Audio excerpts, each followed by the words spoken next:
vamos a hacer una pequeña introducción, ¿no?, de lo que ha ido pasando durante estas últimas horas y de los últimos días.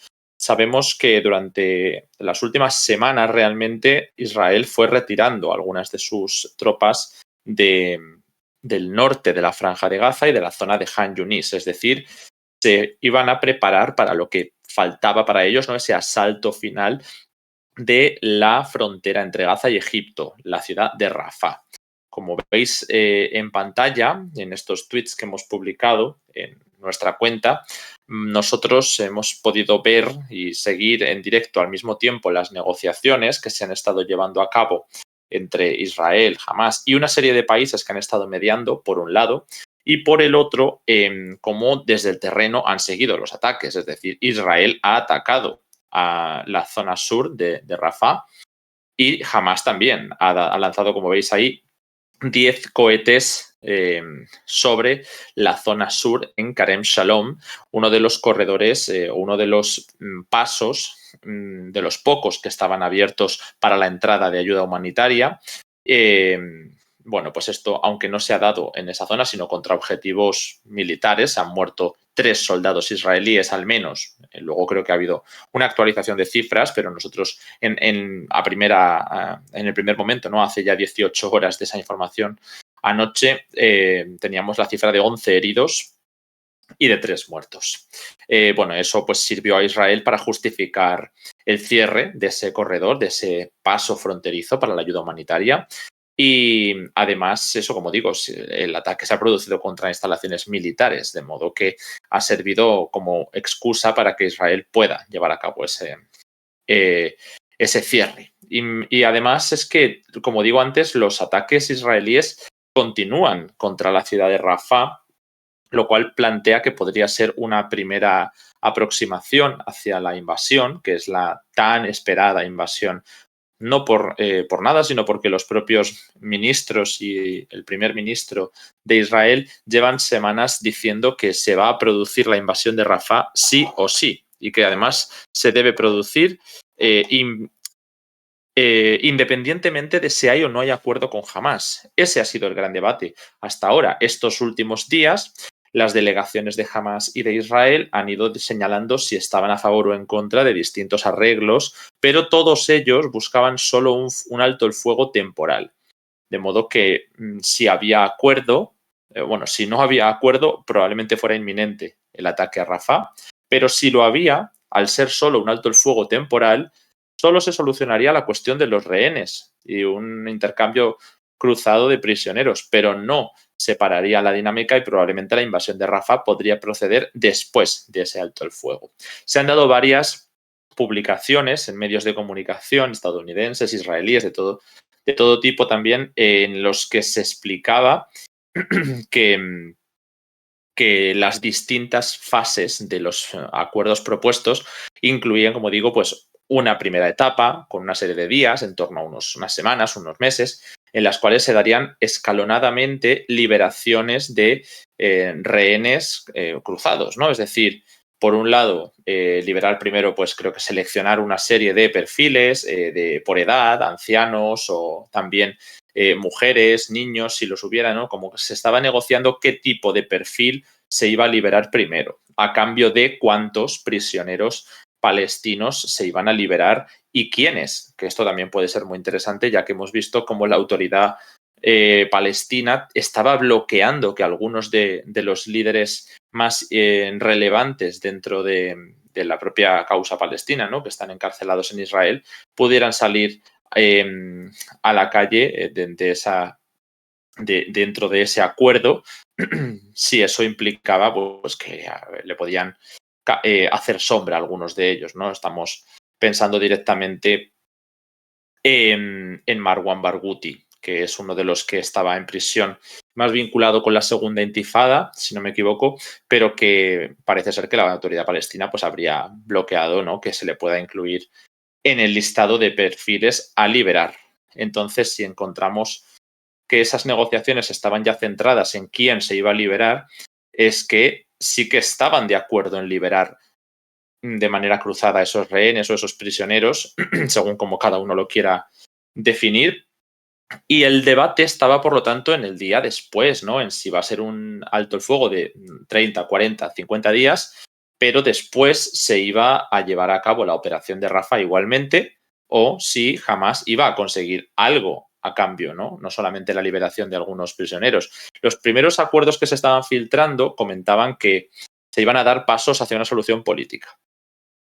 Es decir, que nos encontrábamos con Hamás liberando a estos rehenes y una vez que terminaran habría una serie de días en los cuales se terminarían de liberar a todos los rehenes, un número escalonado, como digo, que iba incrementándose. La cuestión es que llegó un punto en el que jamás no podía comprometerse a liberar a un número concreto de rehenes de cierto perfil porque podía no existir ese número, porque podía ser que estuvieran ya muertos o que ya se hubieran liberado a una cantidad significativa de los que había, básicamente porque los ataques de Israel han sido indiscriminados en algunas ocasiones y ya hay evidencias de que algunos rehenes habrían muerto en esos ataques, ¿no? Bueno, pues entre esas cuestiones, Estados Unidos ha intentado mediar, ha mandado a representantes del Departamento de Estado, de la CIA y también han hablado ahora por teléfono con, creo que era el Departamento de Defensa, varios de los perfiles desde Israel. Además, desde el principio, Qatar ha estado funcionando como mediador, pero hace ya unas semanas, sobre todo, Egipto ha trasladado un poco esa posición de mediación desde Qatar hacia el Cairo para, porque Qatar ha tenido como algunos problemas con cómo se estaba utilizando políticamente su capacidad de mediación con Hamás y la verdad es que están un poco críticos, ¿no?, con la situación con Estados Unidos. Por ahora siguen participando de estas negociaciones. Hay varias propuestas más. Se están presentando constantemente propuestas sobre la mesa para ver si se pueden desencallar las negociaciones, pero es Egipto el que está llevando, bueno, no la voz cantante, pero sí siendo un actor clave, junto con los países árabes, Estados Unidos y los implicados, evidentemente. Bueno, pues Estados Unidos en estas ha negado la posibilidad de que haya un avance en solución política, cosa que al principio sí se contemplaba, porque Israel rechazó todas las propuestas de alto el fuego, que no fuera temporal. Israel rechazó todas las propuestas que implicasen una solución de 2 estados. Israel rechazó también todas las propuestas que implicasen un avance a una solución política. Lo que querían era poder llevar a cabo la invasión de Rafah igualmente, sea ahora o sea en unas semanas. Y lo que se estaba viendo con esas negociaciones que colapsaban ayer por la noche, hoy se ha certificado, ¿no?, por la mañana con esas preparaciones para la invasión, es que lo único que se había podido negociar era la cuestión de los prisioneros. Y todo lo demás estaba más en el aire, que es como no quedan detalles, decían las delegaciones a la prensa. Solamente unos detalles, pero esos detalles justo era lo nuclear, lo importante, porque no era tan relevante todo lo demás que se estaba negociando para saber si iba a llegar a buen término esta negociación. Bueno, pues lo que nos hemos encontrado ha sido con eso, ¿no?, que parecía que jamás tenía que dar su sí o su no durante estos últimos días, porque Israel había aceptado una última propuesta que había negociado con Estados Unidos, en la que por fin no había solución de 2 estados, no había avance en un arreglo político y el alto el fuego sería temporal. Aparentemente, pues todo era a favor de Israel. Se esperaba que jamás lo rechazase y entonces el discurso permitiera a Israel decir, bueno, si ellos han rechazado el acuerdo, nosotros podemos proceder a una invasión de Rafah. También salía, creo que fue en The Times of Israel, me parece que ha sido en ese medio, algunas filtraciones, ¿no?, de que Estados Unidos estaba presionando a Qatar de que si los grupos palestinos, principalmente Hamás, no aceptaban la propuesta, que expulsaran a los líderes palestinos de Qatar. Entonces, metiendo más presión para que aceptaran un acuerdo que no les iba a dar apenas soluciones políticas. Y el tema es que parecía que Hamás aún así estaba dispuesta a aceptar, al menos por ganar un alto el fuego, a ampliar la cobertura humanitaria que iban a recibir y bueno, eso puede llegar a ser importante para Gaza, vaya. Lo que ha pasado es que Israel al final parece que se estaba tirando un farol, ¿no?, porque Netanyahu se ha revelado que era el que estaba filtrando a la prensa algunas de las informaciones que pudieran dificultar el acuerdo. Los ministros del Gabinete de Seguridad amenazaban con tumbar el gobierno si se aprobaba un acuerdo con Hamás, o sea, directamente tumbar a Netanyahu. Entonces Netanyahu no podía acordar un acuerdo, valga la redundancia, pero necesitaba decir que sí para no perder a Estados Unidos. Y por otro lado, en el gabinete de guerra sí que se había dado esa luz verde, pero también tenías a varios perfiles muy beligerantes que querían un conflicto a gran escala, bueno, pues ya en varios frentes, porque esto ya lo hemos comentado en otras ocasiones. Si alguien tiene duda, lo podemos repetir. Y bueno, pues entonces a última hora, con este ataque que os he comentado sobre Kerem Shalom, pues Israel ha justificado nuevas represalias, ha justificado el cierre de la ayuda humanitaria, está bombardeando Rafah y con ello Hamás interpreta que Israel pretende, pues, socavar todo el proceso diplomático y toda oportunidad de que haya un acuerdo. Eso es lo que ha ocurrido hasta ahora, que no es poco, porque como veis hay implicaciones de todos los actores regionales y casi globales, y por supuesto hay muchas cosas que podemos matizar, hay más propuestas que si queréis os puedo ir desglosando, que han pasado por encima de la mesa, y vamos a ir respondiendo a alguna pregunta, ¿vale? Entiendo que la mayoría de las personas que nos estáis escribiendo nos estáis preguntando sobre todo por esa operación militar en Rafah, ¿no? ¿Cuándo se va a producir? ¿O en qué forma? O, bueno, si va a haber invasión. Después de haber explicado cómo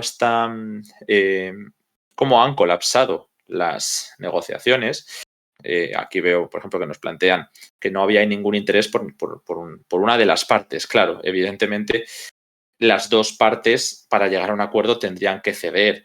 Y entiendo que Israel, por ejemplo, decía que para ellos el objetivo era liberar a los rehenes, pero no lo estaba demostrando porque incluso se ha llegado a matar a algunos, porque el objetivo prioritario sí era, a lo mejor para ellos, destruir a Hamás, lo cual implicaba de difícil manera hacerlo sin esas masacres a gran escala, porque consideraban que toda la población civil era corresponsable o incluso podían ser también miembros de Hamás. Por eso decían que eran 2 millones de terroristas, ¿no? Entonces, el hecho de hacer un alto el fuego humanitario o dejar que entre ayuda humanitaria bajo la óptica del gobierno israelí es una cesión, lo cual, bueno, pues evidentemente para Hamás no tenía ningún incentivo, ¿no?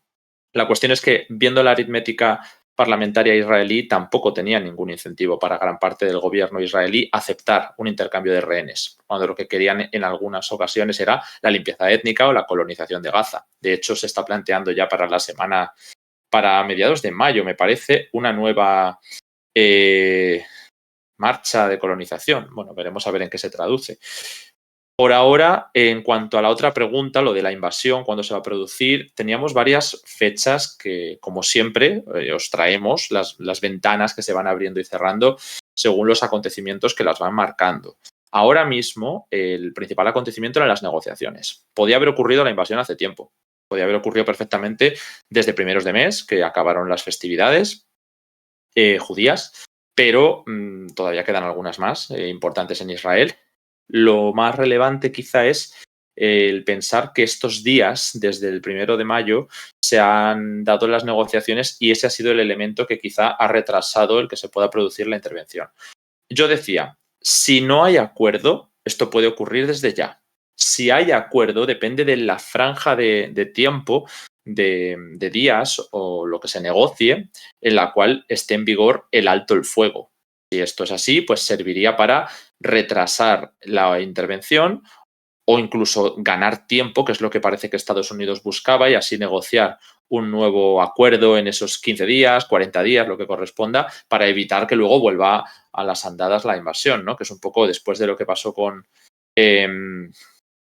Irán, algo parecido, ¿no? Intentar retrasarlo para poder negociar en ese tiempo que se va ganando. El caso es que ahora mismo ya podemos decir que las negociaciones han colapsado. Si vuelven otra vez, pues será, bueno, una sorpresa, pero todo puede ocurrir, ya no me sorprende nada. El caso es que ahora mismo estamos en el escenario en el que no hay negociaciones, o en el que las negociaciones, a pesar de que para mañana se esperaba mandar a nuevas delegaciones de Hamás, creo que eran delegaciones de Hamás a Egipto, se esperaba la respuesta, todavía técnicamente se podría sacar, ¿no?, algún tipo de negociación adelante, pero por lo que hemos visto desde primera hora de la mañana y desde anoche, Israel ha cambiado en cuanto a la forma de relacionarse con el entorno de Rafah. Ya no se trata de ataques o bombardeos, bueno, como si fuera poca cosa, ¿no? Pero lo que estamos viendo es el modus operandi previo a las invasiones. Me explico. Las fuerzas de defensa de Israel ya están lanzando panfletos sobre la Franja de Gaza, advirtiendo a la población de que no se dirija a la frontera con Egipto ni a la frontera con Israel. Es decir, que desde Rafah no se vayan ni hacia el sur ni hacia el este.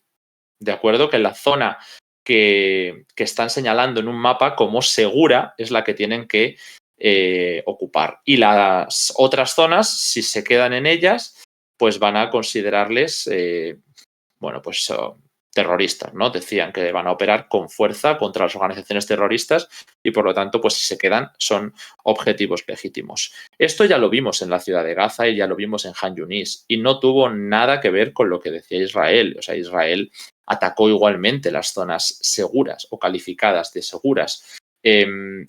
Ahora no sabemos lo que ocurrirá, pero bueno, viendo cómo ha funcionado en el pasado, pues cabe pensar que lo que se quiere es facilitar que se mueva la población para que la invasión pueda proceder con menos, no sé, con menos coste político quizá, porque no creo que sea una preocupación por el daño humanitario, visto lo visto, pero sí minimizar el coste político, ya que habiendo 1 millón de personas o un entorno de 1 millón de personas y habiéndose mostrado en contra a Estados Unidos, aunque se vaya a justificar por aquello de que Hamás es la que no ha querido aceptar el acuerdo, pues es lo que van a justificar.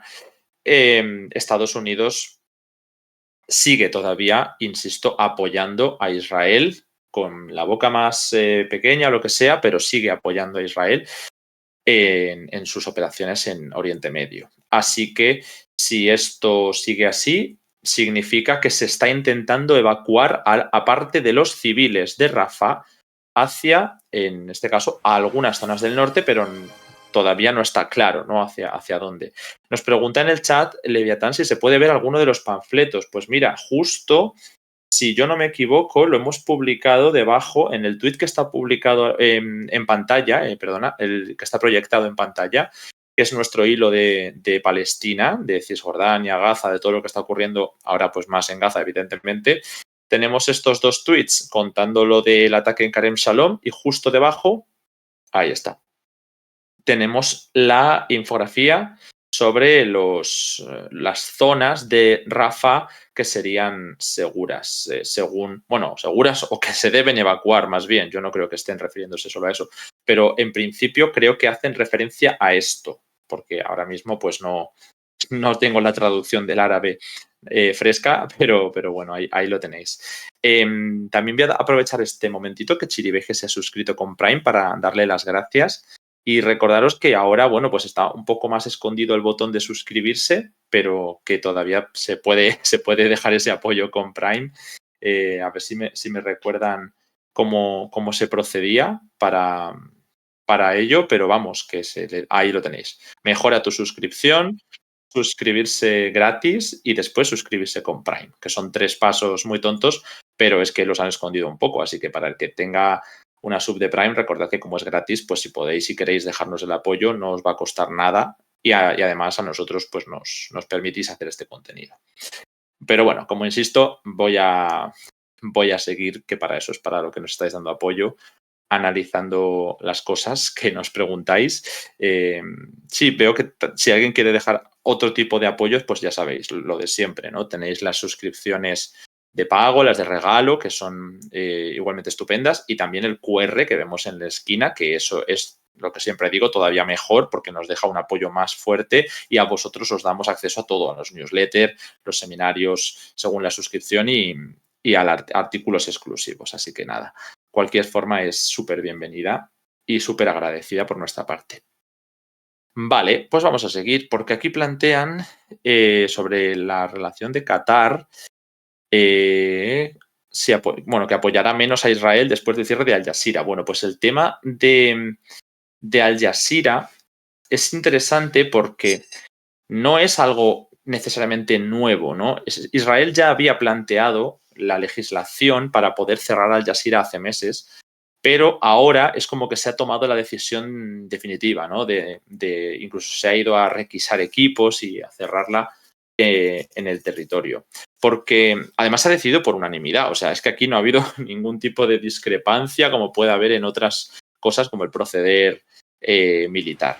No, aquí Al Jazeera, sabéis, el principal medio casi del mundo árabe, diría yo, pero es medio catarí, pues evidentemente lleva una corriente más cercana a los intereses de Qatar. No es como otros medios árabes o medios de Oriente Medio vinculados a otros países como Arabia Saudí o Emiratos. No, en este caso es una corriente que puede casar más con el islamismo. De hecho, hubo muchos problemas en Egipto cuando el islamismo fue derrocado y por eso la crisis entre Qatar y Egipto y las otras monarquías del Golfo tuvo que ver con la cobertura que Al Jazeera realizaba de los acontecimientos en Oriente Medio. Entonces, no es cosa menor, o sea, es muy, muy importante. Y ya ni hablemos, ¿no?, de, por supuesto, el tema de la libertad de prensa y de todo esto que se vende en el planeta, pero bueno, en este caso en Oriente Medio y en Israel. Pero el tema es que aquí se ha hablado de incitación contra los soldados israelíes como pretexto para el cierre de la cadena catarí. Además, es que ya sabiendo esto, Israel ha matado a varios periodistas de Al Jazeera en la Franja de Gaza durante este conflicto. Así que, bueno, se sabe que ya había una animadversión cruzada y sobre todo, pues que Israel ya había tomado otras medidas. En este caso, se trata de darle una pátina de legitimidad, como se ha hecho en otros países con el cierre de la prensa, ¿no? Pues tanto en Occidente como en Oriente, es una práctica que ya venimos conociendo. La decisión de este gobierno, del gobierno israelí, pues está avalada porque se ha aprobado una ley en la Knesset, en el Parlamento israelí, y les permite cerrar las oficinas de cualquier medio de comunicación extranjero durante un máximo de 45 días. Pero bueno, es un periodo que se puede renovar. Entonces pasa como con muchas legislaciones en el mundo, pero es verdad que en Israel o en Estados Unidos también ocurre mucho, ¿no?, que hay que ir renovando algunas cuestiones que se presentan como temporales, pero que se pueden hacer permanentes en la práctica, ¿no? Durante años incluso ha habido con legislaciones en Estados Unidos. Y bueno, pues va a permanecer en vigor hasta que termine, según se comenta, ¿no?, la operación militar en Gaza. No sabemos si después, en ese día después, para que no tenga ya efecto informativo en la guerra, pues si podrá volver. Esto supongo que se decidirá más en función de los acuerdos de paz, si los hubiere, y también en los acuerdos de quién va a gobernar Gaza en el día después. Además, eso se ha permitido confiscar los equipos de Al Jazeera y lo ha considerado que de verdad atentaba contra la seguridad del Estado.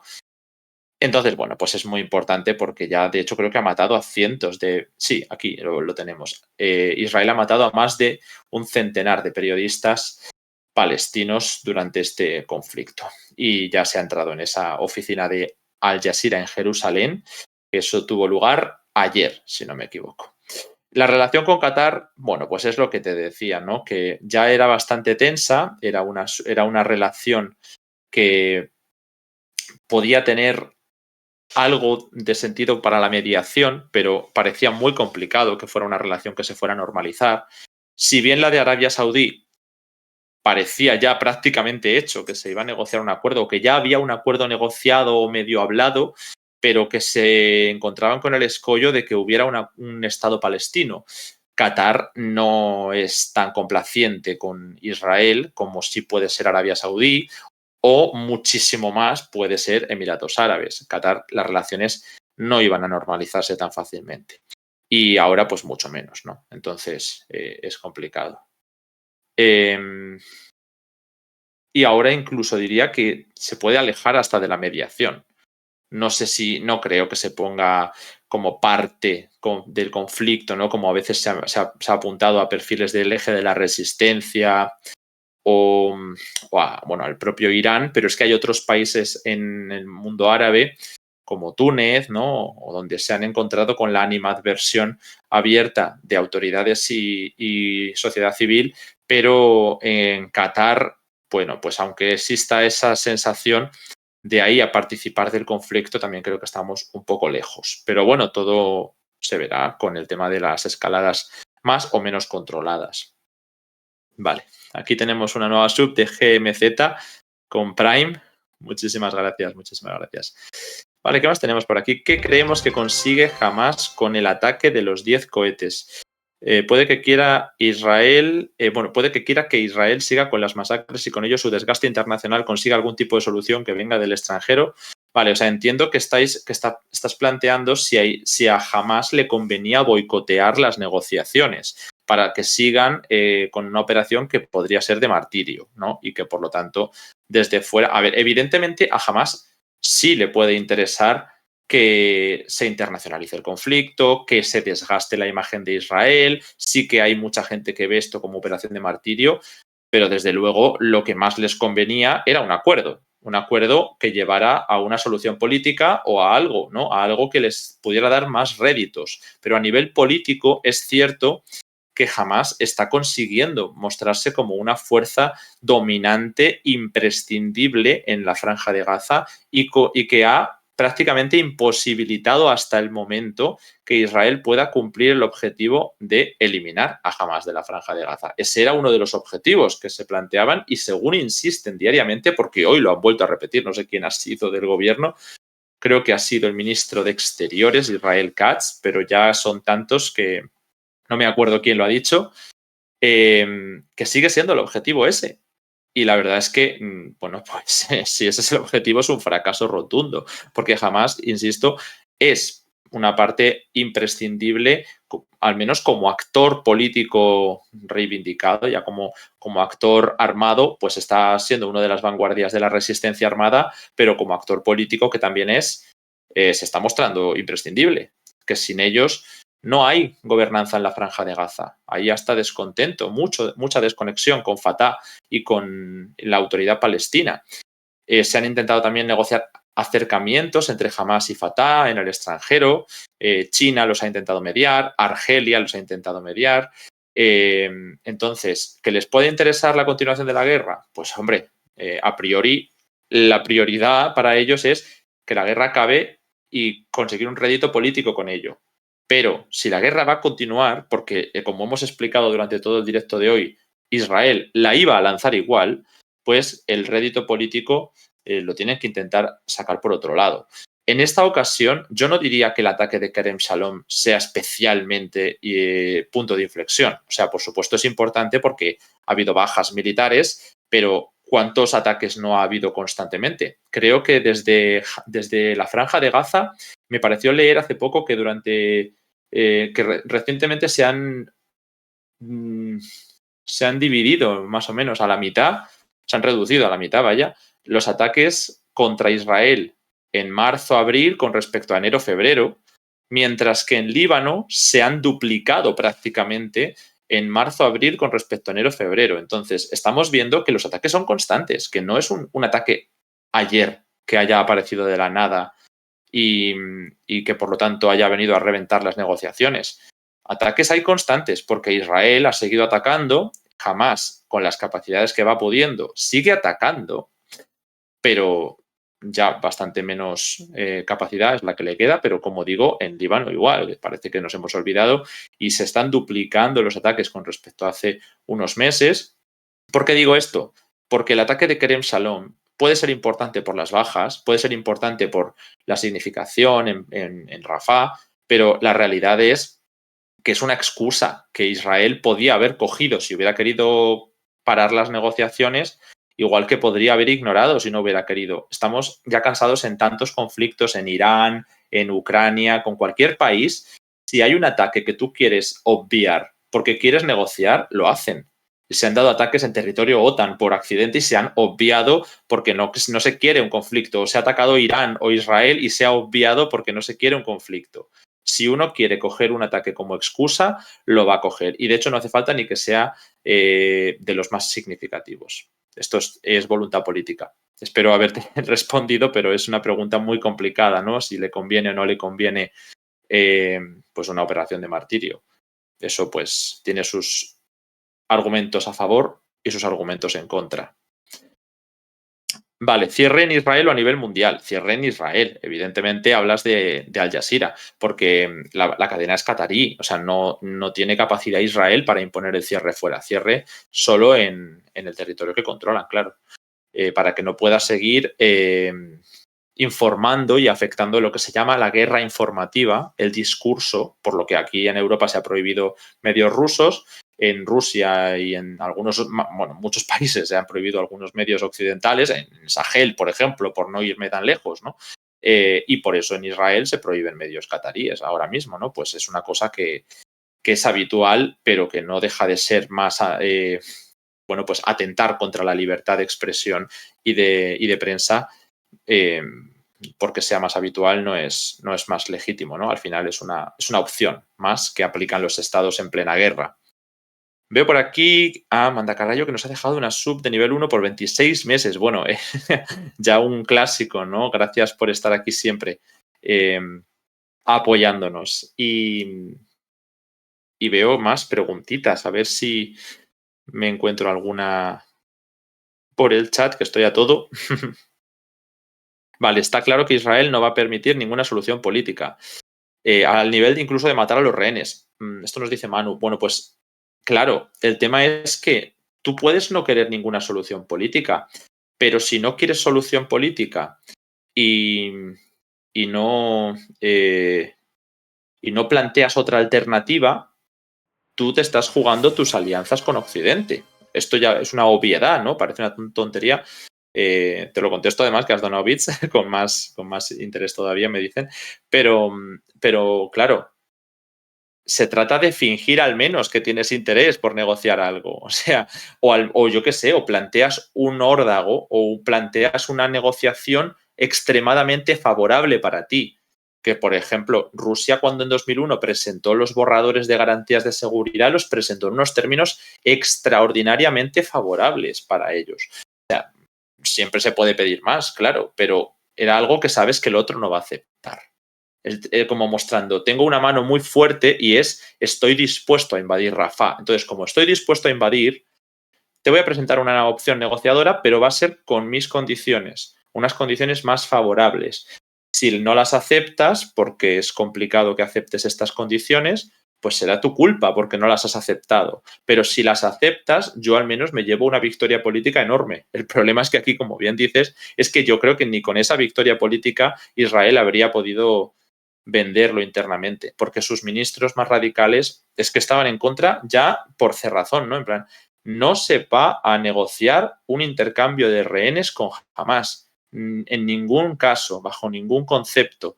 Y eso implicaba, por lo tanto, que aunque Hamás estuviera dispuesta a aceptar todas las condiciones de Israel, que yo creo que todavía no estaba claro por la cuestión de los negociadores, yo creo que podrían haberlas aceptado incluso, siendo tan beneficiosas para Israel.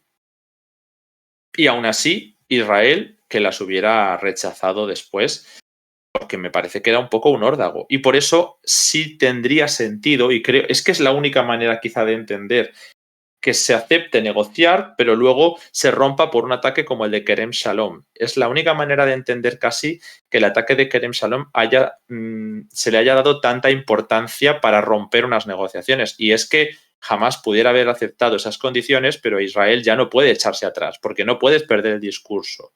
Y en Estados Unidos se ha presionado un montón porque no quieren seguir. No puedes dejar solo a Israel, pero no quieres seguir arrastrando el capital político que le está costando, sobre todo a Joe Biden, le está costando una barbaridad a nivel interno, que también si queréis podemos hablar de eso, del tema de las protestas y de cómo está la situación política en Estados Unidos por Israel precisamente.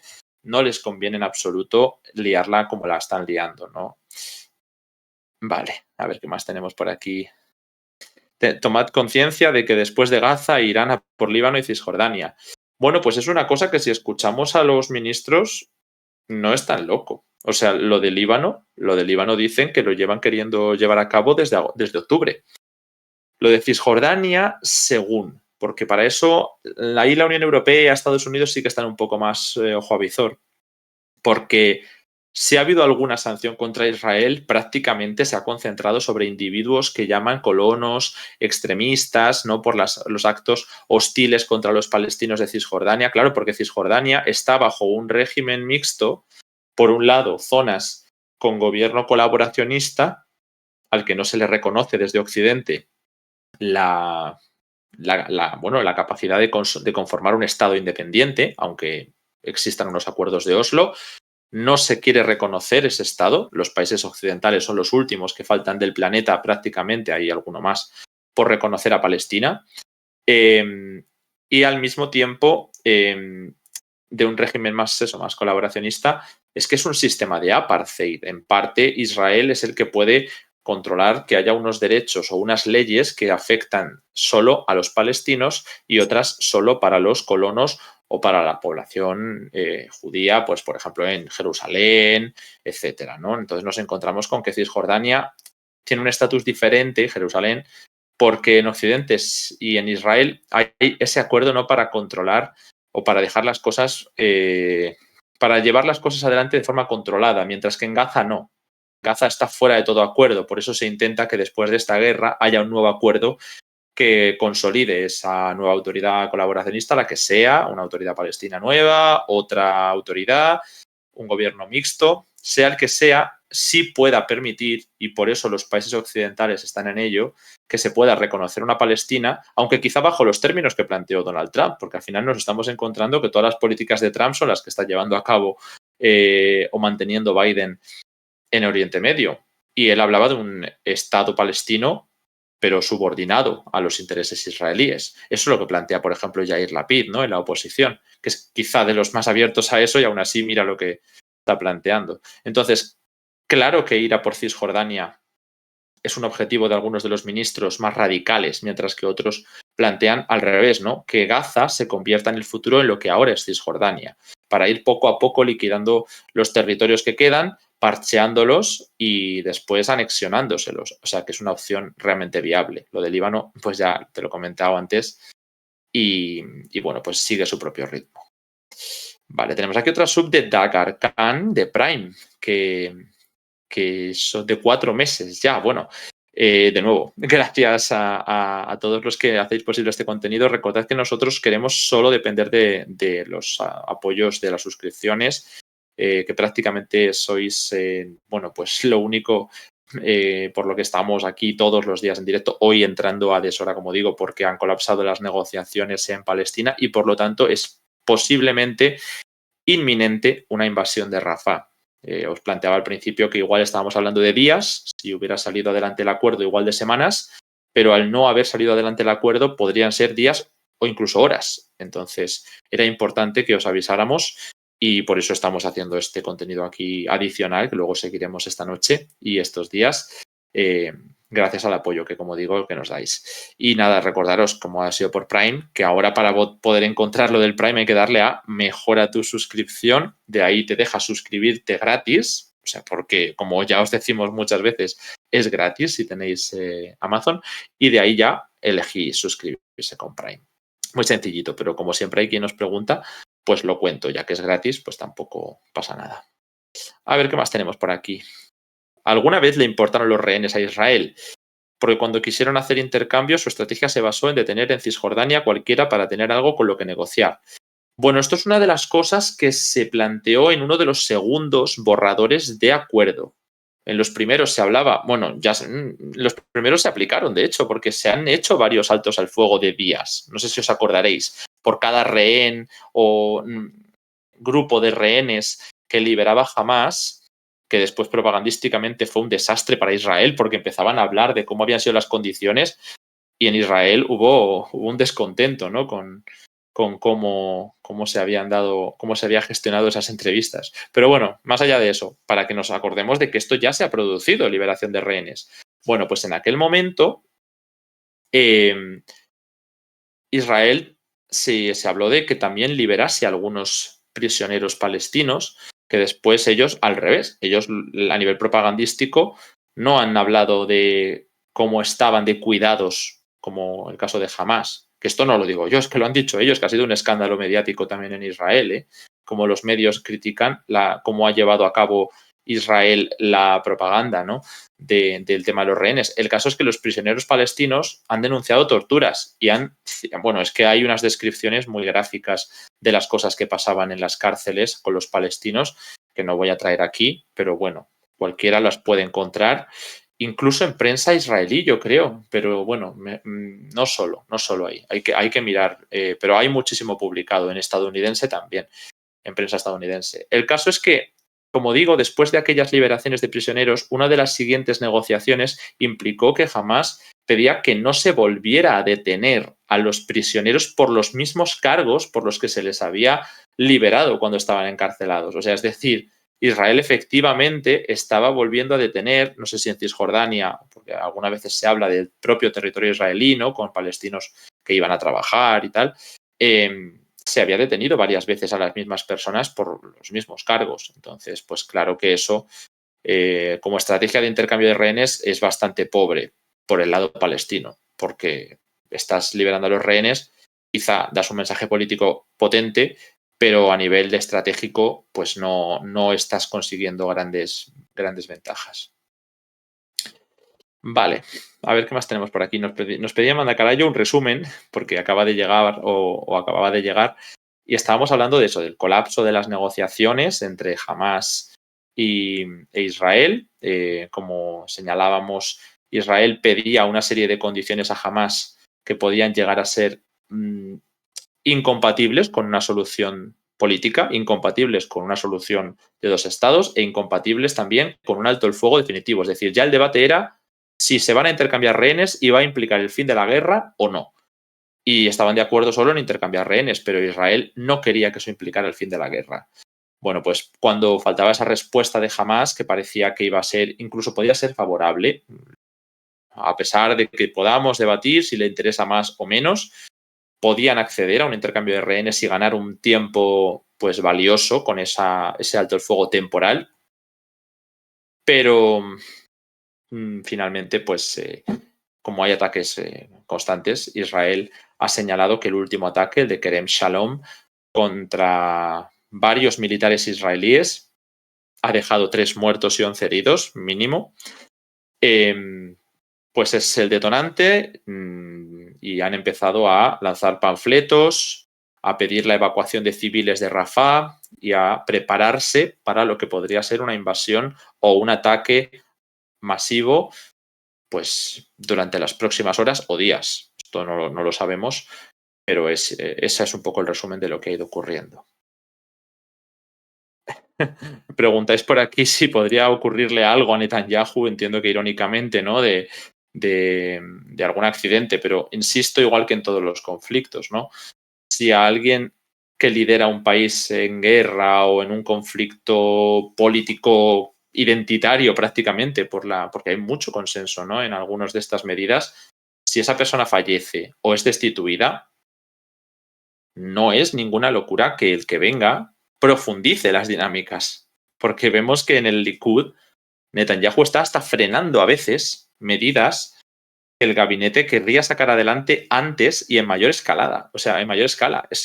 A veces pasa como con Rusia, que cometemos el error de pensar, pues es que Putin no sé qué.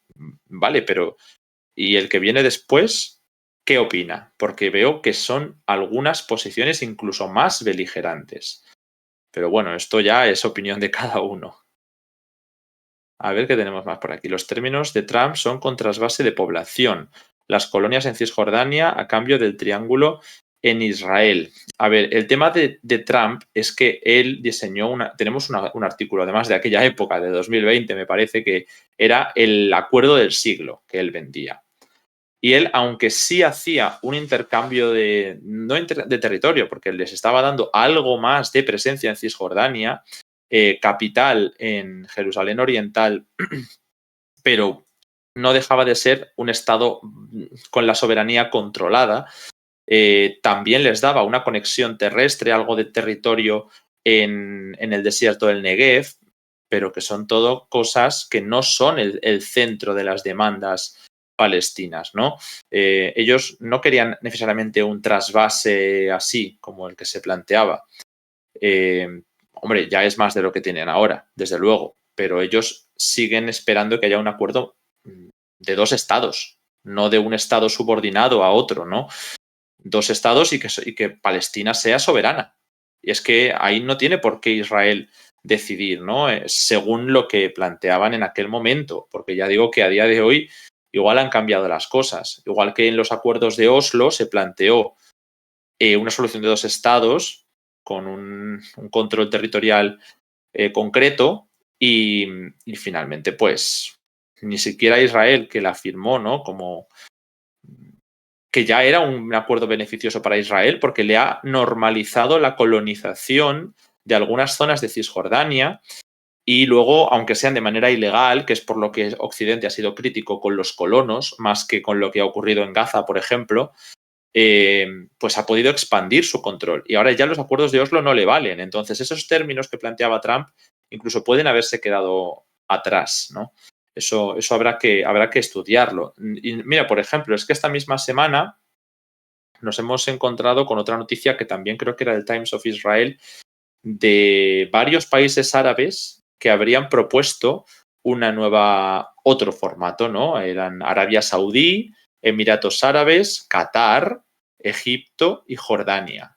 Son de distintas adscripciones ideológicas, políticas y también de sensibilidades geopolíticas, bueno, pues interesantes, digamos. No vamos a decir que tampoco son contrapuestas, pero bueno. El caso es que esos 5 países árabes habrían propuesto ¿cómo fue? Que después de 6 meses tras la firma de un alto el fuego y el intercambio de rehenes, se pueda proceder a una solución de 2 estados con las fronteras de 1967 y que se pudiera entregar la frontera entre Cisjordania y Jordania, si no me equivoco. Claro, esto sería una solución política, eso sería una cuestión de solución de 2 estados, pero pensar ahora mismo en los términos de las fronteras de los 60 es ilusorio. Igual que digo que ya Israel no quiere las fronteras de los 90 porque puede aspirar a más, ¿por qué va a querer las fronteras de los 60? Entonces, Estados Unidos ha rechazado, porque esto ya no es ni Israel, según en la publicación del Times of Israel, insisto, esta posibilidad porque la considera que es no realista. Vale, bueno, pues esta es otra noticia más de cómo el tema de las propuestas de 2020, es que lo mismo las propuestas de 2020 ya tampoco valen, porque ya se está en otro estadio. Israel ha superado ya las fronteras de los 90, ampliando la ocupación, pero es que yo creo que ya podemos decir que casi también ha superado las de los 2020. Estamos ahora planteando qué va a pasar con Gaza. Nada de 2 estados o 2 estados con la soberanía que podrían haber negociado en otro momento. Pero insisto, no se sabe porque jamás está consiguiendo consolidarse como una fuerza que antes no estaba tan claro. Al menos fuera de la Franja de Gaza era complicado hablar de una lucha armada como la que se está llevando a cabo gracias al eje de la resistencia también, ¿no? Que están consiguiendo movilizar apoyos fuera de Gaza. España sigue diciendo que reconocerá a Palestina, pero ¿cuándo se llevará a cabo? Preguntáis. Vale, a ver, España es uno de los países que está intentando, como hace siempre, coordinarse con sus socios antes de que tome una decisión en política exterior. Ellos han dicho que antes de julio sería lo ideal. También, porque España quería hacer algunas cumbres y organizarse para tener un peso diplomático significativo. Sobre todo Pedro Sánchez ha intentado tener un peso internacional mayor. Ya no digo que los intereses de España hayan tenido un peso internacional mayor, sino Pedro Sánchez y el gobierno de España sí han conseguido, y es un éxito para ellos, tener un peso internacional mayor. Ya digo, no así los intereses de España necesariamente, pero el caso es que sí se ha planteado que en lugar de antes de julio pudiera ocurrir ya desde el mismo final de mayo. O sea, estamos ya entrando en la ventana en la cual España tenía que negociar con sus socios a ver quién estaba dispuesto, porque ya van más, creo que son 143 países de la ONU, ¿no? Los que han reconocido a Palestina como Estado. No estoy seguro exactamente, lo tengo por aquí, 141. Ah, vale, 141 de la ONU y 143 en total, porque también hay que contar con el Vaticano y con el Sáhara Occidental, que no son miembros de la ONU.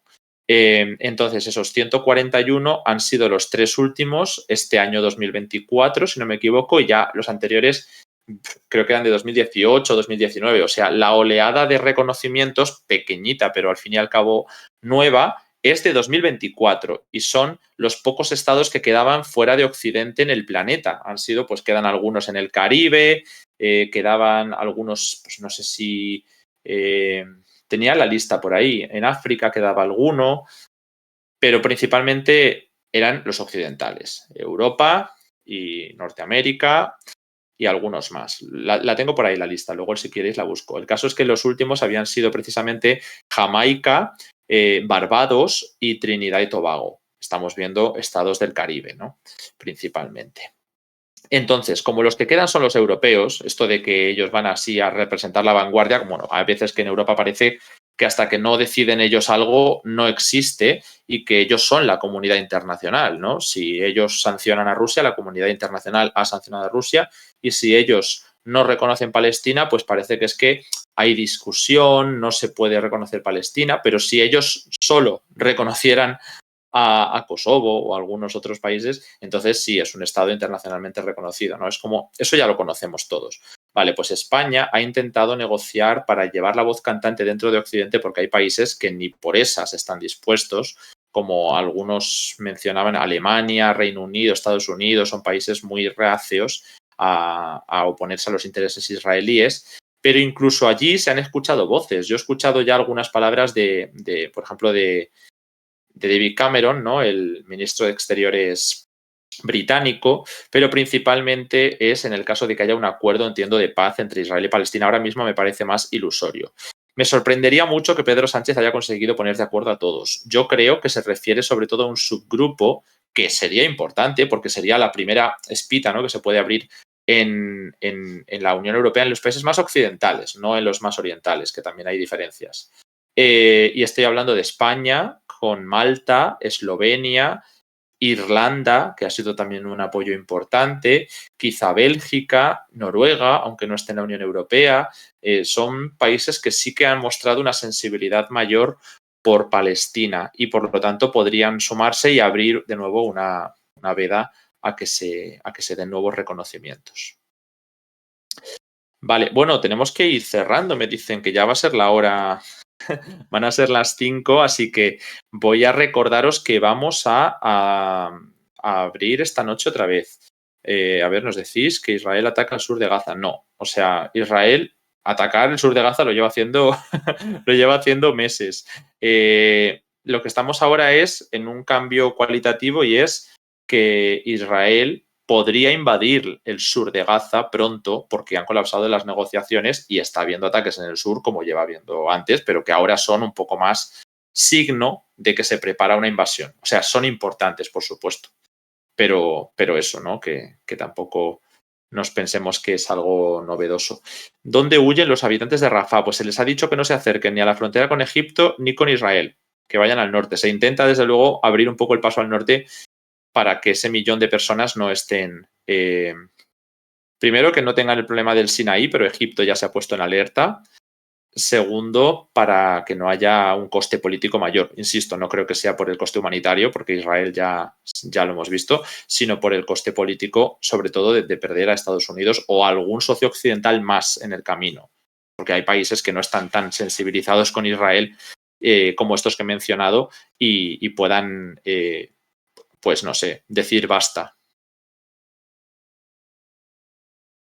Sí, la ONU podrá decir que las fronteras tienen que ser las del 67, que lo plantea Manu, pero al final los países van a reconocer lo que digan. Y si hacen un reconocimiento de que las fronteras son las del 67, pues ok, el reconocimiento estará hecho, pero no se corresponde con lo que se ve en el terreno. Esto ha pasado. ¿Cuántos países no se reconocen con unas fronteras que no son las que tienen?